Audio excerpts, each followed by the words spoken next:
Testing. There we go. Okay, we got it. All right. Well, I want to thank you for coming to our November First Sunday Forum. We have really a wonderful opportunity here with our guest today to, one of the questions I'm going to ask is about anxiety around the election, because I think a lot of people have been feeling anxiety around the election, no matter which candidate they're supporting. And so we really have this wonderful opportunity right before we vote on Tuesday to get a spiritual perspective from our guest, Stephen Dinan. And for those who aren't aware of Stephen's work, he's the founder and CEO of the Shift Network, which delivers virtual summits, courses, and trainings featuring over 50 core faculty and 1,000 thought leaders in domains as diverse as spirituality, holistic health, enlightened business, indigenous wisdom, and sustainability.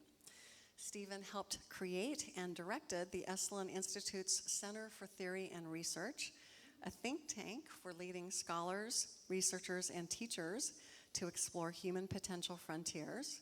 And he also worked for the Institute of Noetic Sciences. Stephen is also the author of Radical Spirit and Sacred America, Sacred World, Fulfilling Our Mission in Service to All, the messages of which he'll spend some time exploring with us today. So please join me in welcoming Stephen Dinan to USC.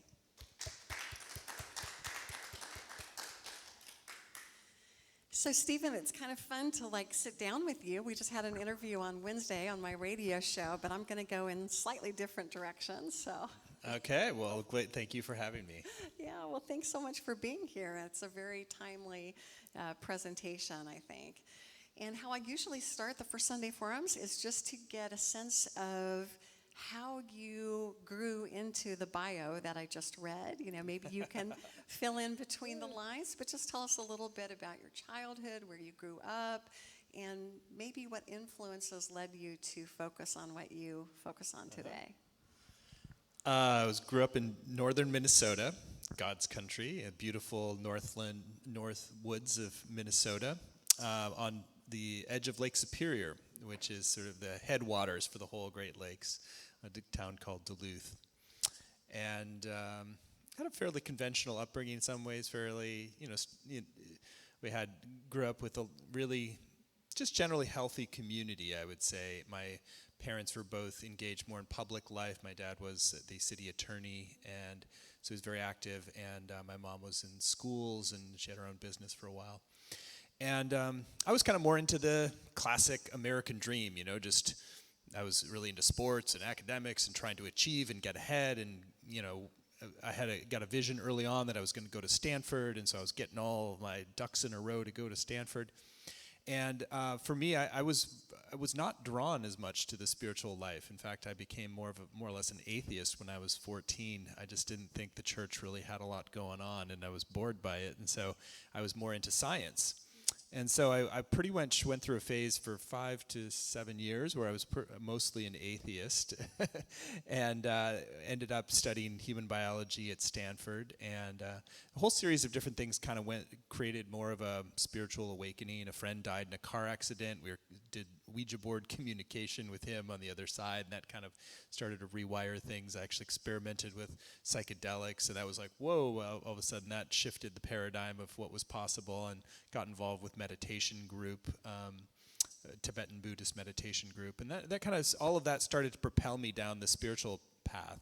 And so then I kind of had a longer arc on the spiritual path, through some of the similar terrain like the Institute of Noetic Sciences and Esalen, and I got a degree at the California Institute of Integral Studies, and in a way that was sort of the deep inward arc, doing a lot of deep spiritual practices, exploration, psychology, transpersonal psychology, and then really realizing that there needed to be a fruition of that in a couple different directions. I came to realize I really needed to bring together the spiritual current and the political engagement, which I had largely been disengaged from, and that the Dennis Kucinich for President campaign in 2004 is what ignited that in a deep way.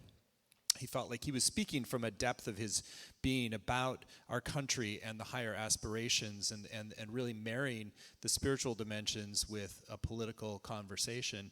And so it created these Kucinich convergences, which we did about, 16 of those all over the state. We would have music and poetry and political, spiritual talks, and it was really this great awakening. And he didn't get very far in terms of the polls and the votes, but it did ignite a lot of people who had been disengaged from the political process. And so it began this arc of really marrying the spiritual and the political.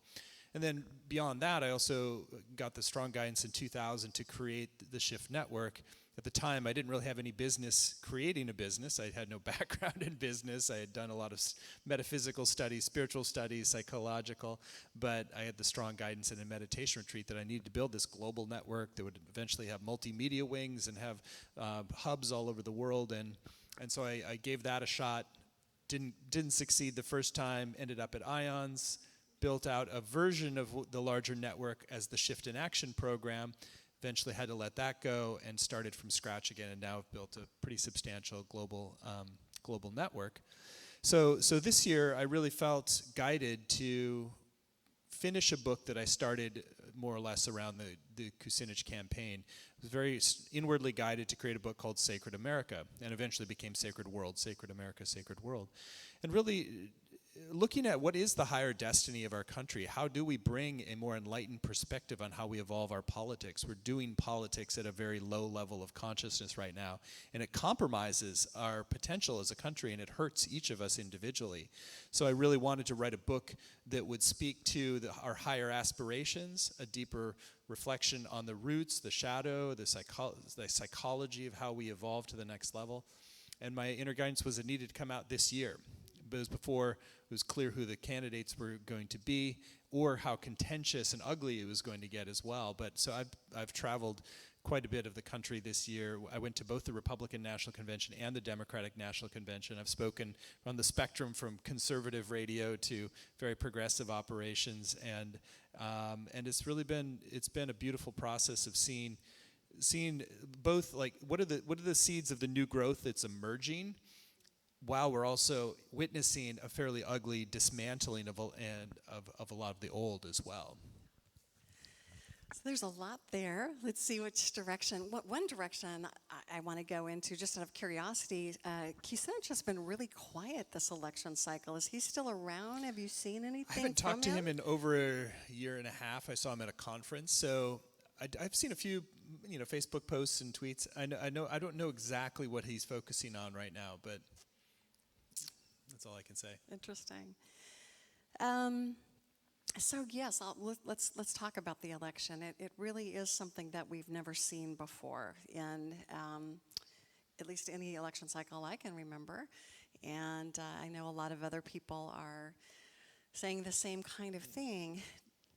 Spiritual teachers are beginning to say that there's an opening for us, that rather than feel concerned or worried, if we hold what Unity calls the high watch, there can be a great opportunity for us here. So how would you address people who are saying, I'm so stressed, I don't know, I can't, I'm worried, I can't stop watching CNN.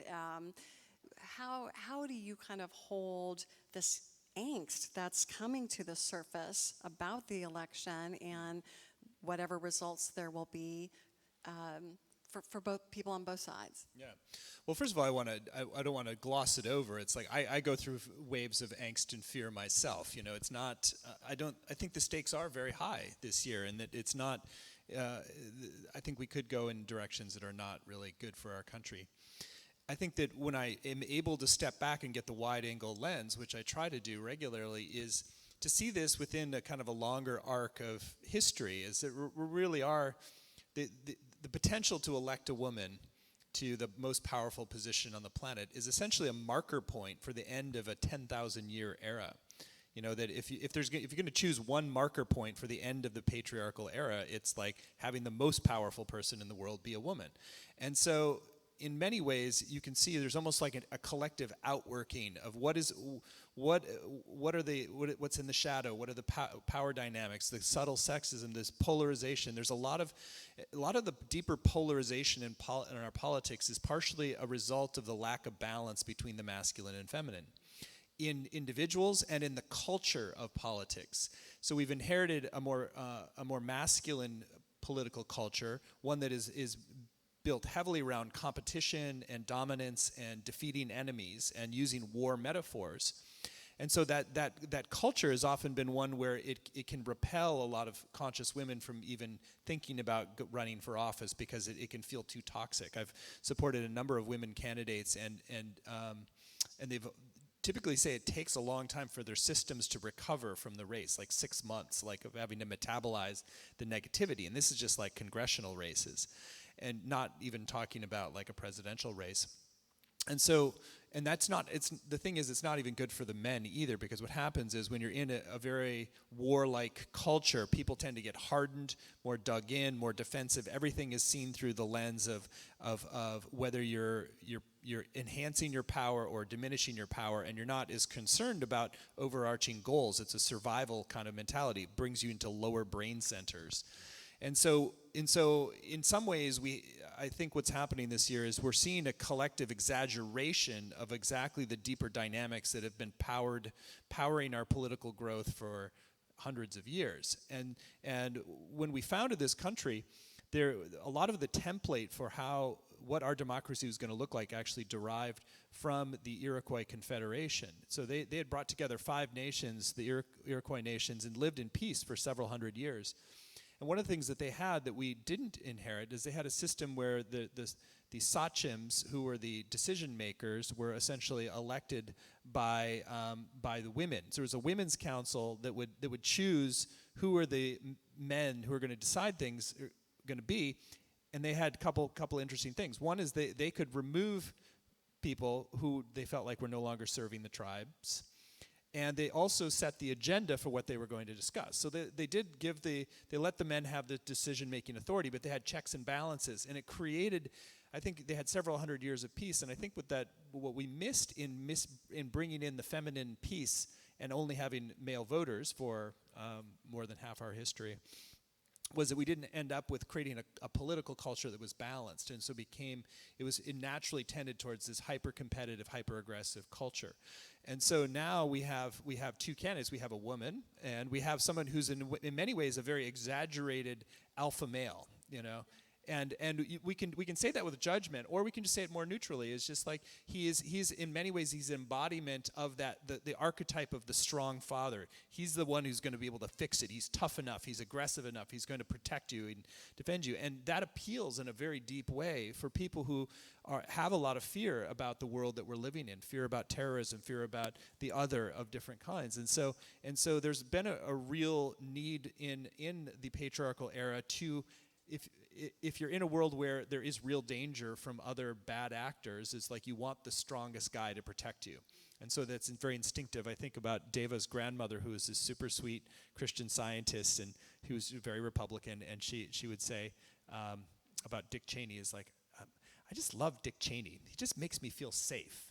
And it was always like this kind of paradigm shift, because we're both very progressive and just like really thinking about like, wow, Dick Cheney really makes you feel safe. But appreciating that there's a logic in that, having the tough guy who's going to kind of be tougher than the bad guys on the other side creates a sense of safety or protection. And so to honor that there has been a need for that historically, and so that's one of the things that's hard for us to let go of and outgrow right now.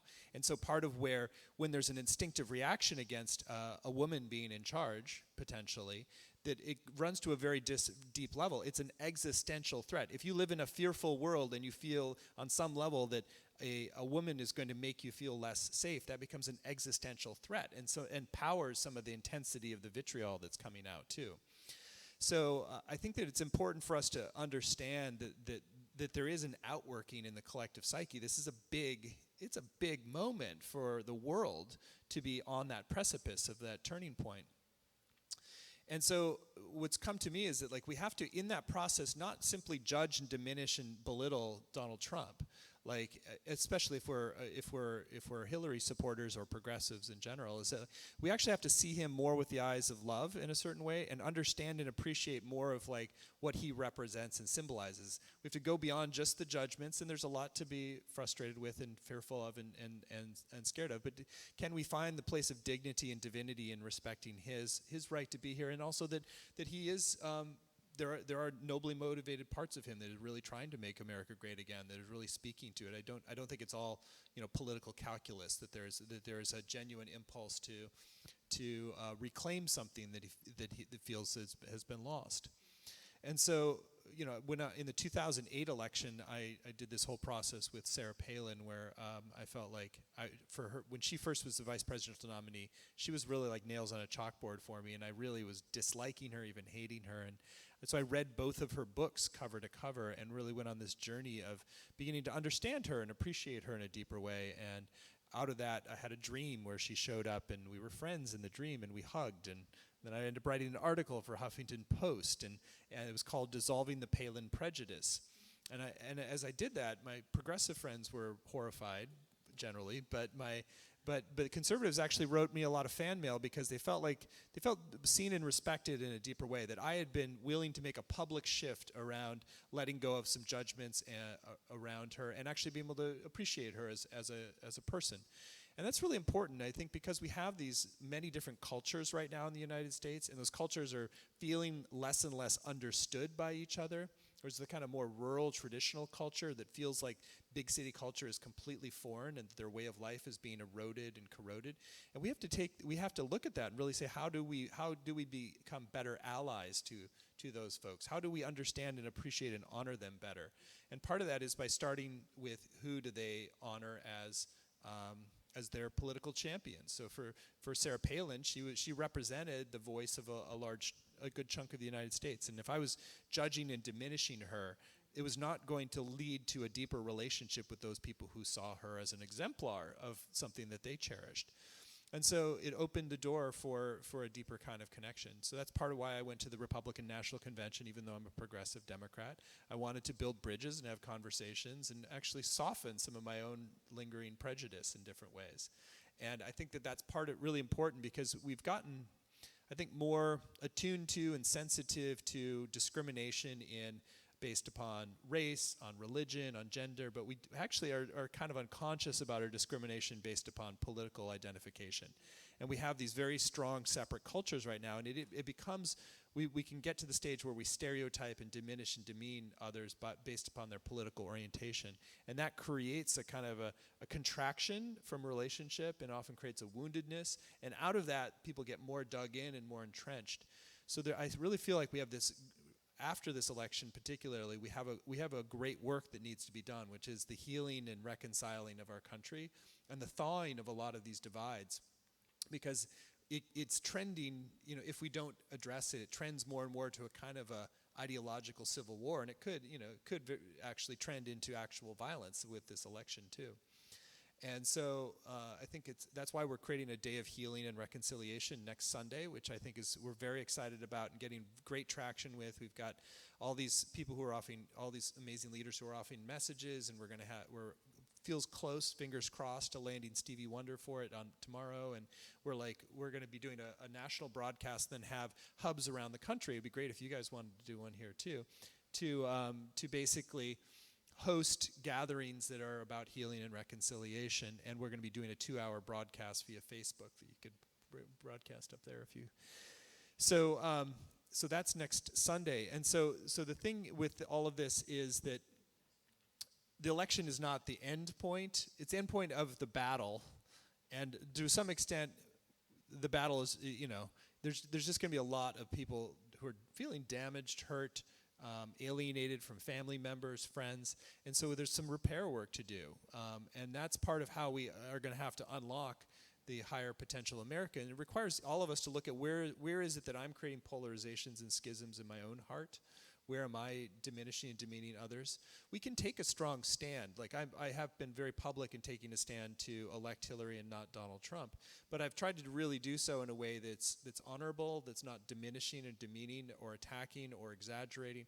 It's more just like being clear and and also making a commitment to people who are Trump supporters that we have your back and that we want to create better bridges. So I was actually this morning getting the sense to do a change.org petition that would be like a pledge to conservatives, basically post-election. It's like we commit after this election to get to know you and your concerns better, to understand more where the anger and frustration is coming from, and that you've expressed, that people have expressed in this campaign, to get to soften these divides, to build these bridges.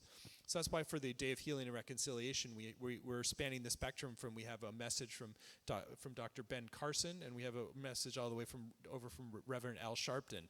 So we're kind of spanning a pretty wide spectrum there, and we're going to have music and speakers speak to how we heal different divides and kind of demonstrate what does that look like? But it begins in each of our hearts, and it's easy in a place like San Francisco, where it tends to be pretty highly progressive area, that to forget just how much this is tearing apart different parts of the country and really fraying the fabric of our American family. So I'm really intrigued by this idea of looking at the election from like an archetypal perspective, because if you do that, then you see that it started really with the primaries. It started with Republican primaries. There were different energies coming into play, same with the Democratic. So one question I have that I'm just kind of curious to explore, and I know that your wife is very interested in the divine feminine, and that is, I've been intrigued how the fact that we have our first woman candidate for president, nominated by a major party, I haven't seen a whole lot of excitement around that. In other words, there are certainly, women from older generations that you see who are excited about that. And we're seeing the pictures on Facebook of somebody in tears because she always wanted to vote for a woman president. But with younger women, who were Bernie supporters, with a lot of other women who think maybe this particular candidate is hawkish, it just seems like there hasn't been that real excitement over, hey, we've got a woman candidate for president for the first time. And your point, I think, is really worth speaking to. We've seen women leaders in other countries, but the American president is the most powerful person in the world, as you pointed out. So do you have any thoughts about why this idea of just having a woman candidate hasn't been more embraced, or have you seen it differently? Sure. Well, I think that part of it is that Hillary has needed to appear perhaps tougher in some ways, steelier and tougher than she may actually be. Like, from what I've talked to several people who know her, they say she's enormously sweet and very generous. There's a woman I talked to who's one of her closest friends and said she literally writes her a poem every day for her birthday. And she does a lot of these really great touches with people. People who work with her tend to be very loyal to her and feel like she's a leader who really listens and takes in feedback. She has a more feminine leadership style within the people she works with. Now, she's been under heavy artillery for 30 years. She has toughened up defenses. She's steelier in the public than a lot of us in our culture, which, remember, is a very different culture than mainstream American culture. It's like our California culture. It's like much further out ahead of the process of integrating the masculine and feminine, of being more progressive in different values. There are ways that I think she has had to present as a sort of a tough woman who can run the national military, who can stand up to the Assads of the world. And I think that has made her less accessible and sometimes dampen the enthusiasm that might otherwise be there. I think there are definitely things that from her history that are more challenging, for people to get behind. And I think that there's also like a subtler thing where because there is it's such a warlike culture of politics that it can be harder to be vulnerable about genuine appreciation. So when you genuinely say you love or appreciate somebody, it's a bit more vulnerable stance. And so right now our political culture essentially favors the hard-hitting critiques. It's like, oh, I can't believe you like her, do that, and so I've noticed this with myself, even putting out an endorsement of Hillary. It's just like the level of vitriol. I mean, I had people F you and like all this like hate mail really coming in. from a lot of progressives, progressives and quote spiritual people, and so it's been interesting to. So I think that it's what I know is that a lot of people who have genuine enthusiasm feel scared to bring it forward because they feel like they're going to attract more of that hate energy towards them. I'll give an example. There was a woman named Lissa Rankin who's got a big following on Facebook. She signed this Evolutionaries for Hillary statement that I had organized, and she posted it on her website, and she got so much negativity, and she felt like she couldn't handle it, so she had to take it down. And she felt like I'm not going to go there, and I saw other leaders the same. And so what we've done by creating this like very aggressive, attacking public culture is that sometimes we're not creating enough space for the vulnerable truth, like the genuine enthusiasm, the vulnerable truth. And that's really to our detriment, because what I think is healthy is for us people to share the genuine love and admiration for a Bernie, or a love and admiration for a Hillary, or a love and admiration for a Donald Trump. We were at a dinner party a few weeks, maybe a month or two ago, and I said, people started trashing Trump, and I said, what if we just did one round of what can you genuinely appreciate about Trump? And I think it's important that even if we don't believe somebody should be the best, be our president, we don't have to simply trash them. And actually, in some ways, it's better if we can find the place of genuine respect. Like for me with Donald Trump is like, I run a company of 50-ish people. It's complex, it's challenging, and he's got thousands of employees and all these different entities, and so his capacity to manage this extraordinarily complex empire of things while running also a political campaign is pretty impressive to me. It's like I think that the level of solidarity and loyalty and there's something really quite beautiful about his relationship with his children as well. So I think, and listening to things at the Republican National Convention, I could seeing him through the eyes of some of his friends was actually illuminating as well. So just because somebody is a adversary in the political realm doesn't mean we have to attack and diminish them. I think it actually can strengthen things in terms of our credibility to be able to find the place. If we're like, oh, Trump is all evil, all bad, then it's like somebody who supports them, how can you create any sort of a listening or a exchange with them? It's like, well, here's some things that I can see about him. I can see why you might appreciate this kind of willingness to like say anything. And it's, there's a boldness in that to even if you don't always agree with everything he says, it's like to be able to say really provocative things and take the heat for that. There's a boldness in this, so there's a courage in that.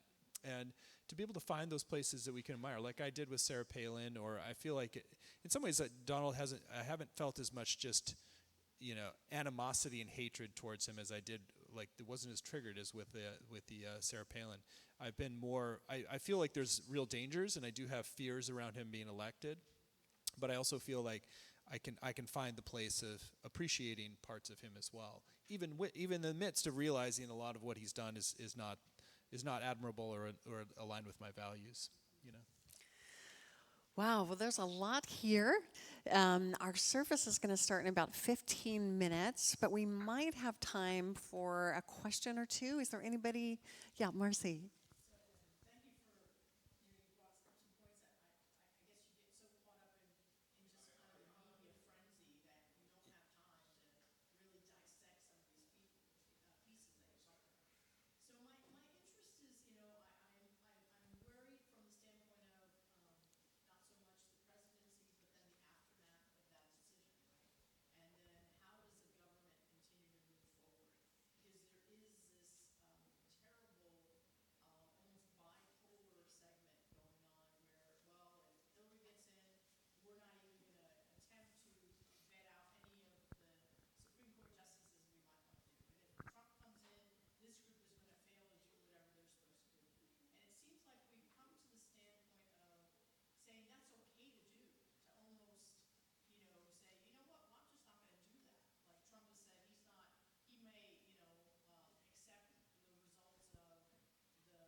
Well, that's where I'm involved with the transpartisan political movement in general.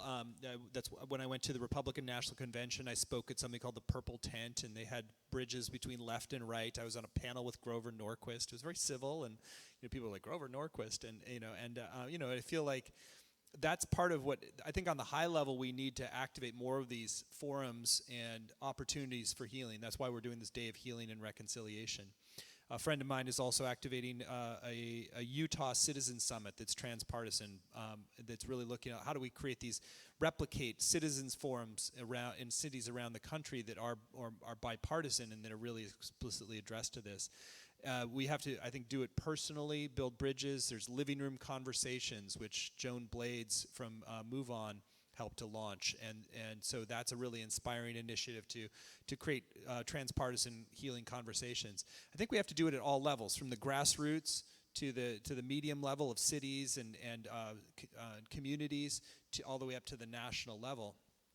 It's not going to be an easy process, and in some ways it's going to be a harder process than what we've even been through in the election cycle. But the cost of us not doing it is to keep escalating into this wartime culture, and it's gotten to the level where these flare-ups of threats of violence now, which are really quite serious, and that's a symptom that the sides have gotten so separated that we have to do, and I think we need people of conscience and heart to become like a third force, and it's more like when you have a divorce, or like a marriage that's gone bad, and you need a therapist who's going to hold the space for the healing of that dynamic, and there's a lot of charge and people are very defended and aggressive with each other. It can take a bit to soften into the deeper truths underneath.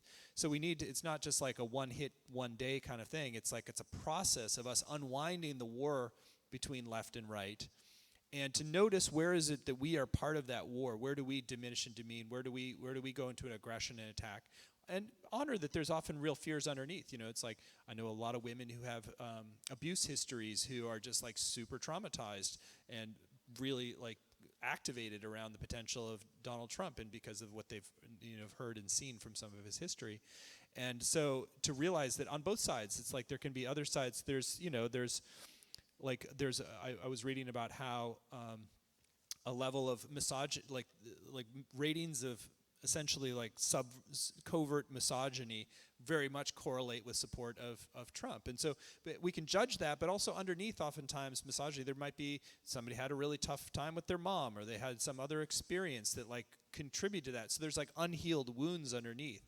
So the things don't shift if we just judge and attack on the surface. We have to kind of create the ambiance that allows people to actually be vulnerable and open up to what's really underneath. And there's genuine needs and aspirations and fears and feelings underneath. And so it's like it's like psychological work of our country right now to get down into those deeper layers. And so it begins with all of those of us who recognize that if we're going to be on a spiritual path of unity principles, this is like now it's a all hands on deck moment. Like, how do we apply this in how we do politics and engage with other people, and to be a healer? I think that that's what we need. We need to bring a healing sensibility into our political culture, and there's a lot of different ways.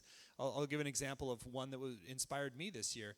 There's a woman named Sister Rita Petruzulio, who's probably about 70-ish year old Catholic nun in Cleveland, and she was like fed up with this whole process and the drama, and so she said, what we need to have a healing moment before the Republican National Convention. And so she came up with this idea to create I'm forgetting the name now. I don't know why I'm forgetting the name. But it was basically, this T-shirt said "Stand for Love," and they created this 30 minutes of silence in one continuous circle across a bridge in Cleveland. And it ended up being 4,000 people who came for this from all kinds of denominations, every race. The police officers joined in. I just arrived in Cleveland that morning, and it was so powerful to stand in one continuous circle of 4,000 people committed to stand for love. And it took a couple months for this to happen, but to build up to it. But it was basically Sister Rita just saying, you know what, we need to do something different here. And in Cleveland, they were expecting up to 1,000 arrests a day, and there was about 5 arrests per day. And the Washington Post wrote, we were expecting riots, and we got a block party.